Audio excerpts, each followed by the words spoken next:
On the morning of January 8, 2020, an emergency call sent police officers rushing to an apartment building in Mexico City. The caller reported that a woman had been killed inside one of the apartments.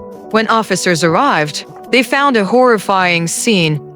A 25-year-old woman named Ingrid Escamilla Vargas had lost her life inside her own home. Sitting nearby was her husband, Edic Francisco Robledo Rosas. He was covered in blood, holding a knife, and made no attempt to flee. Officers immediately arrested him, placing him in the back of a patrol car. During questioning, Edic admitted responsibility for Ingrid's death. He told investigators he had tried to hide what had happened because he felt ashamed and afraid of the consequences. For police, the investigation appeared straightforward.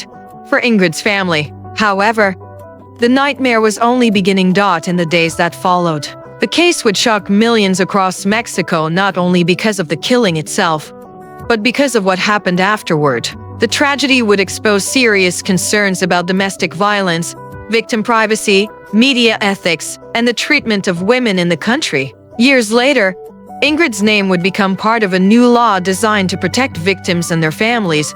But before she became known around the world, Ingrid Escamilla was simply a young woman with dreams, ambitions, and a future she had worked tirelessly to build. Ingrid Escamilla Vargas was born on October 3, 1994. In Mexico City, she was the youngest of 5 daughters and shared an especially close relationship with her twin sister, Betsy. Their mother, Antelma Segura, later recalled that discovering she was expecting twins had been one of the happiest moments of her life. The sisters grew up surrounded by love, but their childhood wasn't without challenges. When Ingrid was only a few years old, her parents separated. Afterward, Ingrid and her sisters moved with their father to Nuevo Necaxa, a town in the municipality of Juan Galindo in the state of Puebla. Their father worked in Mexico City for much of the week, returning home only on weekends. During his absence, the girls were largely cared for by their grandparents. Although the arrangement wasn't easy, the family remained close. Their mother worked as a housekeeper and wasn't always able to spend as much time with her daughters as she wished. Still, she stayed in contact whenever possible. Among all 5 sisters, Ingrid was often the one who reached out the most. She loved spending time talking with her mother, asking questions about life, and sharing stories about school and her dreams. One memory remained especially meaningful to Antelma. Whenever Ingrid accompanied her to work, her employer would lend the little girl books to read. She jokingly told Ingrid she would quiz her afterward, encouraging her to finish each book. Those simple moments helped nurture Ingrid's curiosity and love of learning, qualities that stayed with her throughout her life. Family members remember Ingrid as someone who could brighten almost any room she entered. She was energetic, outgoing, and endlessly curious. Her older sister, Cindy, often described her as the family member who made everyone laugh. Ingrid rarely sat still for long.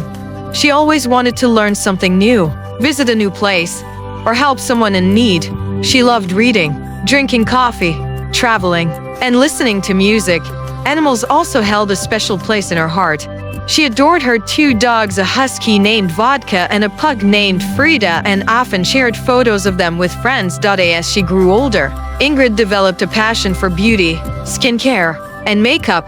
She eventually created social media pages where she shared nail art, beauty tips, and skincare routines simply because she enjoyed expressing her creativity. Education remained one of her biggest priorities. She graduated with a degree in tourism business administration before continuing her studies and earning a master's degree in the same field. Friends admired her determination. She believed that hard work could open doors to opportunities that once seemed impossible. Reply go. And I'll continue with chunks 4-6 in the same format until the entire documentary is divided for CapCut. In 2013, Ingrid received another unexpected honor. She was crowned the local beauty queen in her hometown. Rather than viewing the title as simply a competition victory, she treated it as an opportunity to give back. She participated in local events, encouraged young people in her community, and volunteered whenever she could. Years later, when a powerful earthquake devastated parts of Mexico in 2017, Ingrid joined volunteer efforts to help affected communities rebuild. She also encouraged friends and relatives to volunteer alongside her. Those who knew her often said she had a generous heart and genuinely wanted to make other people's lives better. Then, in 2016, tragedy struck her family. Her father passed away. The loss devastated Ingrid. On social media, she wrote emotional tributes thanking him for everything he had sacrificed while raising 5 daughters. She described him as the person who had protected her, supported her dreams, and loved her unconditionally. Even years after his death, she continued posting heartfelt messages on his birthday, promising that she would make him proud and hoping they would meet again someday. Although losing her father left an enormous hole in her life, Ingrid refused to let grief stop her ambitions. After completing her master's degree, she began thinking seriously about moving back to Mexico City. The capital offered better career opportunities, and Ingrid believed it was the place where she could finally build the future she had always imagined. For a while, she hesitated. Leaving her twin sister behind wasn't an easy decision, but eventually, she accepted a government position and began taking the first steps toward the independent life she had dreamed of. She had no idea that one decision made during this chapter of her life would introduce her to a man who would slowly change everything. By the time Ingrid moved back toward the opportunities she had always dreamed of, she had every reason to feel optimistic about the future. She had earned a university degree, completed a master's program, built a reputation as a hardworking young professional, and was determined to establish herself in Mexico City. Friends admired her ambition, while her family believed the next chapter of her life would be her best yet. But it was during this period that she met a man who would gradually pull her away from everything she had worked so hard to build. His name was Edic Francisco Robledo Rosas. Edic was a civil engineer from the same hometown as Ingrid. At 46 years old, he was more than 2 decades older than her. Since they shared mutual acquaintances and came from the same community, getting to know each other felt natural. Conversations came easily, and before long, they began spending more time together. To those around them, their relationship seemed to develop surprisingly fast because of the age difference. Ingrid's family initially believed an older partner might offer stability and emotional maturity. They hoped someone with more life experience would encourage her goals instead of standing in their way. For a while, there was little reason to think otherwise. But slowly, subtle changes began to appear. The first thing her family noticed was distance. Phone calls became less frequent. Visits became rare. The woman who had once loved spending time with her sisters was suddenly difficult to reach when relatives invited her to family gatherings. She often declined. At first, no one thought much of it. Like many young adults, Ingrid had a demanding job and was trying to build a new life. But as months passed, her absence became impossible to ignore. Her older sister, Cindy, later said it felt as though Ingrid was slowly disappearing from the family. It wasn't because she no longer loved them. It was because someone else was gradually taking control of her life. The family was shocked when they eventually learned that Ingrid and Edic had quietly married. No celebration. No announcement. No gathering with relatives. In fact, many of her closest family members didn't even know a wedding had taken place until long afterward. For them, it was deeply unusual. Ingrid had always shared important moments with her family. Now, one of the biggest decisions of her life had happened in complete silence. Looking back, her relatives believe this secrecy reflected how isolated she had already become. As they learned more about Edic, troubling details from his past began to emerge. He had previously been married and was the father of 2 sons. More concerning was the reason his earlier relationship had ended. Court records showed that his former wife had filed a domestic violence complaint against him years before meeting Ingrid. Investigators also found that another former partner had accused him of abusive behavior in a separate incident. These allegations painted a disturbing picture rather than isolated events. They suggested a repeated pattern of violence and controlling behavior. Ingrid's family later said they had no idea just how extensive that history was. Had they known, they believed they would have done everything possible to convince her to leave. People who knew Eddick described him as someone with a quick temper. Former teammates from his local baseball club remembered frequent arguments and physical confrontations during games. He reportedly struggled to control his anger and often reacted aggressively over minor disagreements. Those who spent time around him also described deeply traditional and controlling views about relationships, according to multiple accounts. Eddick believed men should have complete authority over the household. He expected women to remain at home, obey their partners, and avoid making decisions independently. These attitudes would eventually shape every aspect of his relationship with Ingrid. After marrying, the couple moved into an apartment in Mexico City. For Ingrid, it was supposed to be the beginning of the life she had imagined since finishing university. Instead, it became the place where her world steadily grew smaller.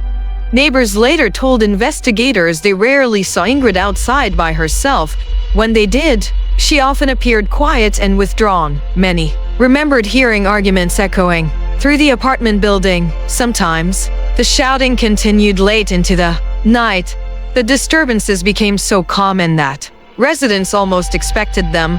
On more than one occasion, police were called after neighbors reported loud domestic disputes. Each time, the arguments ended, and life appeared to return to normal.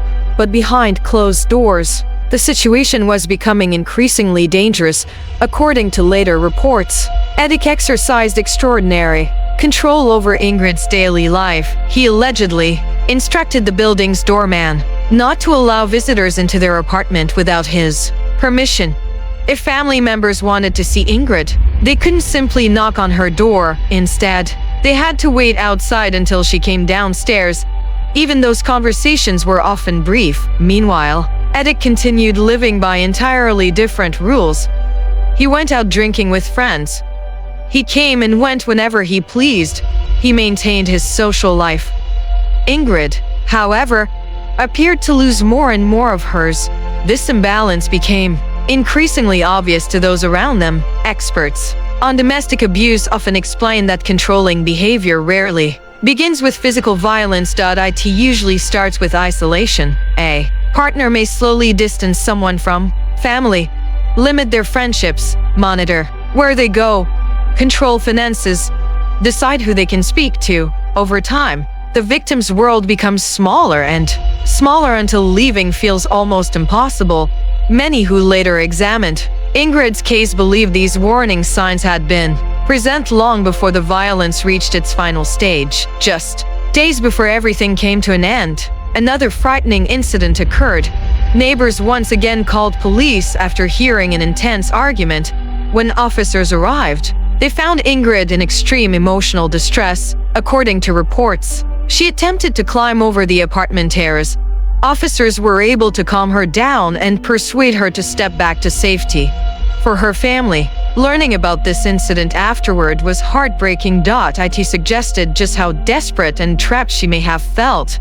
Sadly, no one could have imagined that this would be one of the final warning signs. Only a short time later, another argument would begin inside that same apartment. This time, it would end in a tragedy that would shock an entire nation. By early January 2020, Ingrid's relationship had reached a critical point. For months, neighbors had heard arguments coming from the apartment.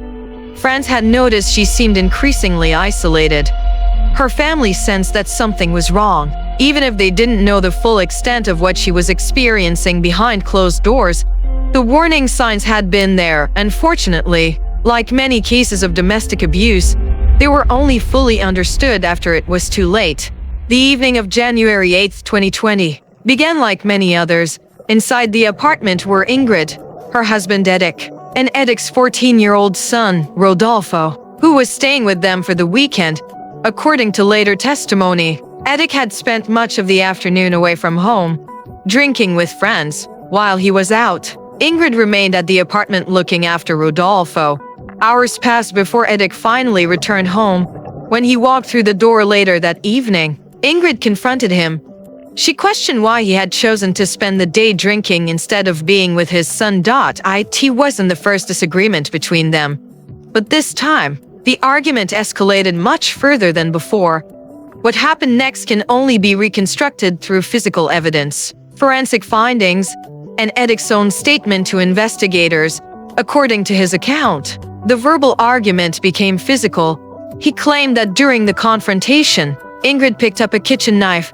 He told investigators that she threatened him and that, during the struggle, he managed to take the knife away because Ingrid was no longer alive to tell her side of the story. Investigators could never independently verify every detail of his version of events. What they could confirm was the outcome. The confrontation ended with Ingrid losing her life inside the apartment. For investigators, the forensic evidence made one thing unmistakably clear. The violence had gone far beyond a brief struggle. At that point, Edic had a choice. He could call emergency services. He could report what had happened. Instead, investigators said he spent the rest of the night attempting to conceal the crime. Authorities later determined that he tried to remove evidence from the apartment and dispose of human remains in multiple locations. Police also concluded that he made several unsuccessful attempts to eliminate evidence before eventually realizing there was no practical way to hide what had happened. Hours passed. The apartment remained silent. No one outside realized what had occurred inside. The following morning, reality began to catch up with him. Edic picked up his phone and called his former wife, Yvonne. He asked her to come to the apartment and collect their son. During the conversation, he admitted that something terrible had happened. Yvonne immediately understood the seriousness of what she was hearing. Rather than trying to handle the situation herself, she contacted emergency services and reported the incident anonymously. That single phone call would bring the investigation to the apartment. Police officers arrived within a short time. As they entered the apartment, they encountered Edic still inside. He did not attempt to escape. He did not resist arrest. According to officers, he surrendered peacefully after being placed inside the patrol vehicle. Investigators began asking him basic questions about what had happened. During that initial interview, Edic admitted responsibility for Ingrid's death. He also directed investigators toward evidence connected to the crime. His statements would later become an important part of the prosecution's case. Although prosecutors relied heavily on forensic evidence rather than his explanations alone, around the same time, Yvonne arrived at the apartment building to pick up Rodolfo.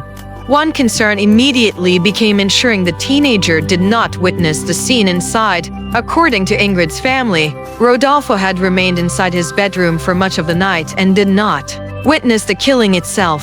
His older brother later helped escort him safely out of the apartment while shielding him from what investigators were documenting inside. For the children, the emotional impact would be profound. They had not only lost the stability of their father, but were suddenly connected to one of the country's most shocking criminal cases. As crime scene investigators worked inside the apartment, officers began interviewing neighbors. Many reported hearing shouting the previous evening. Others recalled loud noises that sounded similar to previous domestic arguments. When investigators asked why no one had intervened, the answer was heartbreaking. Arguments had become so common that residents assumed it was simply another fight. No one realized this time would be different. For many neighbors, that realization would become something they carried long after the investigation ended. Meanwhile, authorities faced the painful task of notifying Ingrid's family. Her sister Cindy, who lived in Mexico City, met with investigators and learned the devastating news firsthand. Trying to process the information was almost impossible. Only days earlier, Ingrid had been making plans for the future. Now, her family was preparing to say goodbye forever. The woman remembered for her laughter, generosity, intelligence, and ambition was gone. On February 11, 2020, family, friends, neighbors, and members of Ingrid's hometown gathered for her funeral.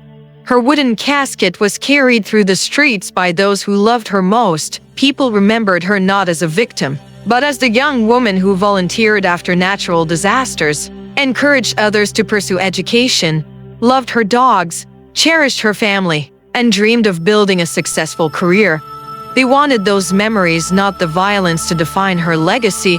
But as the family tried to mourn in private, another devastating chapter of the story was already unfolding. Confidential crime scene photographs had begun circulating online. Within hours, those images would spread across social media and appear on the front pages of major newspapers across Mexico, triggering national outrage and changing the course of the case forever. For Ingrid's family, the days following her death were supposed to be about grieving. Instead, they found themselves facing an entirely new nightmare. While investigators continued processing evidence inside the apartment, crime scene photographs that had been taken as part of the official investigation somehow made their way into the public. Within hours, the images began spreading across social media. Then came an even greater shock. Several of Mexico's largest newspapers printed the photographs. On their front pages, the images were published without regard for Ingrid's dignity or for the pain her family would experience seeing them displayed. For millions of people, for her loved ones, it felt like a second violation. They had already lost a daughter, a sister, and a friend. Now, they were forced to watch one of the most private and painful moments imaginable become public. The headlines that accompanied the photograph sparked even more outrage rather than focusing on Ingrid's life or the seriousness of gender-based violence. Some publications used sensational language that many believed minimized the crime. One widely criticized headline attempted to connect the killing to Valentine's Day, implying that love itself was somehow responsible. Women's rights organizations, journalists, and ordinary citizens condemned the coverage almost immediately. Critics argued that the newspapers had transformed a real human tragedy into sensational content designed to attract readers. To Ingrid's family, the damage was immeasurable. Instead of remembering their daughter through photographs of happier moments, they were constantly confronted with disturbing images circulating across television broadcasts, websites, and social media platforms.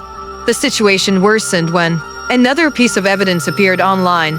A video recorded shortly after Edic's arrest began spreading across the internet. It showed him sitting inside the back of a police vehicle while speaking with officers. Following his arrest, the recording was never intended for public release. Yet, like the photographs, it somehow found its way online. Millions of people watched it. Some expressed sympathy for Ingrid and outrage toward the circumstances surrounding her death. But not everyone responded with compassion. Across social media, offensive jokes began appearing. Some users created edited images mocking the case. Others posted insensitive comments that blamed Ingrid for the violence committed against her. For many people across Mexico, these reactions were almost as disturbing as the crime itself. Women's rights advocates pointed to the online response as another example of the prejudice and victim blaming that survivors of domestic violence often face. Instead of asking why someone commits abuse, public attention too often shifts toward criticizing the victim. Ingrid's family pleaded with people to stop sharing the photographs and the video. They wanted the public to remember Ingrid as she had lived, not as she had died. Fortunately, thousands of strangers decided to respond in a very different way. Soon, a movement began spreading across social media. It became known as the hashtag Ingrid Escamilla Challenge. The idea was simple but powerful. Instead of reposting the leaked photographs, people flooded social media with images of flowers, sunsets, mountains, artwork, animals, forests, oceans, and colorful skies. Every post carried Ingrid's name. The goal was to ensure that anyone searching for Ingrid Escamilla online would find beauty instead of graphic photographs. Within days, thousands of people had joined the movement. Artists created portraits in her memory. Photographers shared breathtaking landscapes. For Ingrid's sister Cindy, the campaign offered a small measure of comfort during an unimaginably painful time. She later said that seeing complete strangers honor Ingrid's memory reminded the family that compassion still existed. The public response didn't stop online. Across Mexico, demonstrations began taking place. women's rights groups organized marches demanding justice not only for Ingrid, but for every woman affected by domestic violence and gender-based violence. During one demonstration, protesters marched toward the offices of one of the newspapers that had published the leaked photographs. Many carried signs bearing Ingrid's name, others held photographs of women whose lives had also been lost to violence. The message was clear. Victims deserved dignity, families deserved respect, and confidential crime scene evidence should never become public entertainment. The demonstrations drew international attention and reignited conversations about how victims of violence were portrayed in the media. As public pressure mounted, Mexican authorities opened an investigation into the source of the leak. Officials focused on several police officers who had been present at the crime scene. Investigators believed the photographs had likely been shared from within law enforcement before eventually reaching media outlets. After months of investigation, one police officer was formally charged with unlawfully distributing confidential crime scene material. He was suspended from duty while legal proceedings continued. However, he remained free during much of the process. For Ingrid's family, that outcome was deeply frustrating.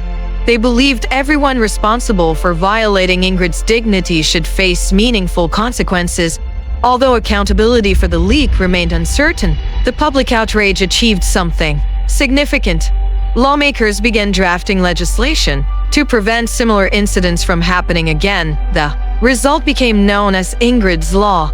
The legislation made it a criminal offense for public officials to leak photographs, videos, audio recordings, or confidential information connected to criminal investigations. The penalties become even more severe when the victim is a woman, child, or teenager, or when the material involves graphic images of a deceased person. The law was eventually adopted in several Mexican states and became one of the most important legal reforms. Inspired by Ingrid's case, for many people, it represented an important step toward protecting victims and preserving their dignity. Yet for Ingrid's mother, the victory felt incomplete. Years later, she publicly questioned what it meant for a law to carry her daughter's name if those responsible for leaking Ingrid's own photographs were still not fully held accountable. As the investigation into the leak continued, another long legal battle was unfolding.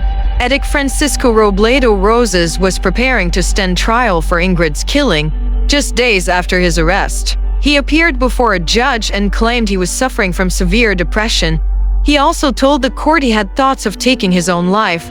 Because of those statements, the judge ordered a psychiatric evaluation before the case could continue, rather than being transferred directly into the general prison system. He was sent to a psychiatric facility while the legal proceedings moved forward. For Ingrid's family, every new delay meant waiting even longer for justice. Then, only weeks later, the COVID-19 pandemic slowed court proceedings across Mexico. Hearings were postponed, schedules changed, and the trial stretched on for years. The delays continued as Edic's defense team changed multiple times, with new attorneys requesting additional time to review the case. For Ingrid's family, every postponed hearing meant reliving the tragedy. Despite everything, they refused to give up. After nearly 3 years and 58 court hearings, the trial finally reached its conclusion. On October 14, 2022, Edic Francisco Robledo Rosas was found guilty of femicide. 3 days later, he was sentenced to 70 years in prison, the maximum penalty available in the case. The court also ordered him to pay financial compensation and funeral expenses to Ingrid's family. Today, Ingrid Escamilla's case is remembered not only because of the crime itself, but because it sparked national conversations about domestic violence, victim dignity, media ethics, and legal reform. Her family hopes the world remembers Ingrid not for the violence that ended her life, but for the woman she truly was, a kind, intelligent, hard-working young woman who loved her family, helped others whenever she could, and dreamed of a bright future. May she rest in peace.